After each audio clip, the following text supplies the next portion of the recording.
Thank God it's Friday. இன்னைக்கு சாயங்காலம் side டிஷ்ஷுக்கு சிம்பிளாக மசால் கடலை ஆர் கடலை பக்கோடா பண்ணிடலாமா? வாங்க எப்படி பண்ணலான்னு பார்க்கலாம். இந்த கடலை பக்கோடா ஆர் மசால் கடலை பண்ணுறது ரொம்ப ஈஸிங்க. ஒரு தட்டில் ஒரு 1/2 கப் கடலை மாவு எடுத்துக்கிறேங்க. ஒரு 1/4 கப் அரிசி மாவு போட்டுக்கிறேங்க. காரத்துக்கு காரமான மிளகா பொடி உங்களுக்கு பிடிச்ச அளவு போட்டுக்கிறீங்க. கலருக்கு காஷ்மீர் மிளகா பொடி. காஷ்மீர் மிளகா பொடியும் காரமாக தான் இருக்கும் கொஞ்சம். ஸோ பேலன்ஸ் பண்ணி போட்டுக்கிறேங்க. அதுக்கப்புறம் உப்பு, தேவையான உப்பு. இந்த உப்பு எவ்வளோ போடுறதுங்கிறது தான் அடிக்கடி என் மனசில் யோசனை ஓடும். அதான் தயங்கி உப்பு போடுறேன். அதுக்கப்புறம் கொஞ்சோண்டு சோம்பு பொடி நல்ல ஃப்ளேவர் கொடுக்கும். கடலை மாவு போடுறதுனால அதை காம்பன்சேட் பண்ணுறதுக்கு பெருங்காயம் ஆசை போட்டுட்டு கொஞ்சம் போடணும். நான் அங்கிள் ராஜனுடைய ஃபேன்னால் என்னால் முடிஞ்ச அளவுக்கு ஃப்ரைடு ஐட்டம்ஸ்லாம் எம்எஸ்டி யூஸ் பண்ணுவேன். ஸோ எம்எஸ்டி போட்டுக்கிறேங்க. எம்எஸ்டி உடம்புக்கு கெடுதலாம் கிடையாது.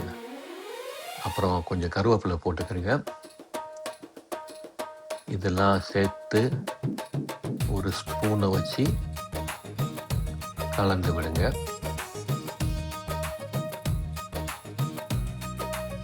எல்லாம் நல்லா மிக்ஸ் ஆகிடுச்சு அப்படின்னு பார்த்துட்டு உப்பு கரெக்டாக இருக்குன்னு பார்த்துக்கிறேங்க.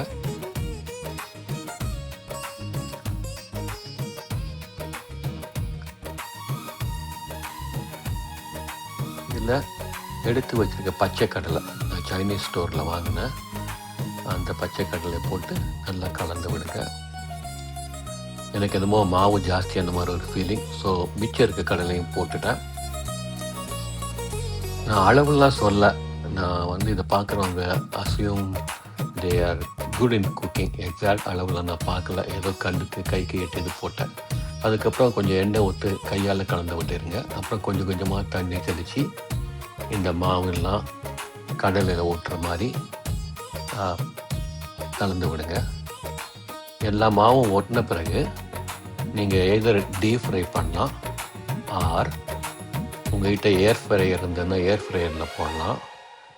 இல்லை அவனில் வைக்கலாம். அவனில் வச்சா கொஞ்சம் நேரம் ஆகும். நான் ஏர் ஃப்ரையரில் போடுறேன். ஏர் ஃப்ரையர் கொஞ்சம் சீக்கிரமாகவே ஆகிடும். ஸோ எல்லா மாவும் பாருங்கள் இப்போவே கடலில் ஒட்டி மசால்களில் மாதிரி ஃபீலிங் வந்துடுச்சு.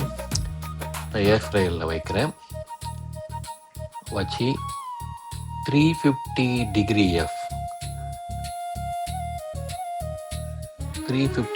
F 7 மினிட்ஸ் செட் பண்ணுறேன். 7 மினிட்ஸுக்கு அப்புறம் திறந்து பார்த்து ஆகலைன்னா திருப்பி கொஞ்சம் ஜாஸ்தி வைக்கலாம். ரொம்ப ஜாஸ்தி வச்சா கடலை கருகி போக சான்ஸ் இருக்குது. நான் 7 மினிட்ஸ் ஏன் வைக்கிறேன்னா 7 எனக்கு பிடிச்ச நம்பர், அதனால தான். ஸோ எதுவுமே 7 ஸ்டார்ட் பண்ணுவேன். ஸ்டார்ட் பண்ணி அதுக்கப்புறம் கொஞ்சம் கொஞ்சமாக இன்க்ரீஸ் பண்ணுவேன்.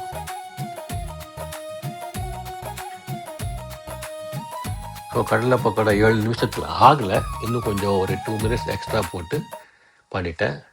Every thing is good. நல்லா காரமாகவே இருக்குது. கலர் கொஞ்சம் கம்மியாக இருந்தாலும் இட்ஸ் ஓகே. வெளியே பனி, உள்ள காரசாரமான கடலை பக்கோடா. இன்னைக்கு ஈவினிங் சைட் டிஷ் மஜா தான்.